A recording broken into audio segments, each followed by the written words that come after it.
Desiree, what are some of the ways that when you think about the dashboard, the capabilities or the visual elements of the dashboard, what are some ways and some things you like about the dashboard or ways you use it that you think probably really does help you be more efficient? I like the pipeline aspect, seeing in one shot in a pie graph and color wise as well. It's really important to just kind of, I can literally glance in a millisecond and know where I'm at without having to click into it. And then, of course, you can dig down into, I don't know if you guys are seeing what I'm seeing, but the deals dashboard there with all the different columns. And ideally, you want to move from left to right. And I'm a very procedural oriented person, so I like seeing it move from left to right, and I enjoy being able to update the statuses.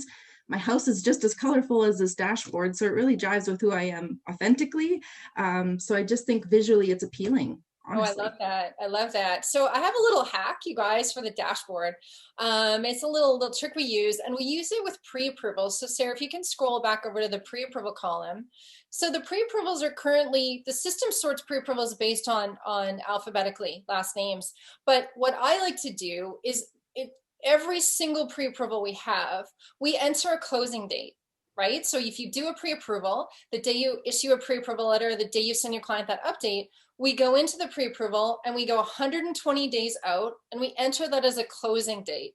There's a really important reason why I do this. Well, because what happens is your pre-approvals then, instead of being alphabetical, flow from the oldest to the newest. Right. So this is something I actually figured out about a week ago. This is all new because I was going, how I want to sort them. I wanted them to be more sorted instead of being alphabetical. I want them to be more who's the person I need to reach out to because it's the oldest pre-approval I have sitting there, right? So the adding the closing date to the pre-approvals is really helping. The other little tip I have is we are very, and I'm interested in how you guys use this. I am very particular about which apps are in pre-approvals and which apps are in new deals. So Desiree, do you do anything different between those two, or do you force them to move back and forth? Because I sort of do that, or do you just let the new deals flow in, or how do you handle those two columns? I'm very sensitive to where they are as well. I like it to be as updated in real time as possible. So it's a Okay. daily habit that you just need to ingrain in yourself and build that discipline, because it becomes very easy when you're starting out and importing all your old data into it and trying to organize it. I can understand how it's overwhelming, but once you develop that routine, it's super, super simple to kind of manipulate it exactly how you want it to be. So I'm kind of Right. with you there, is I'll bounce it back and forth depending on where it's at real time.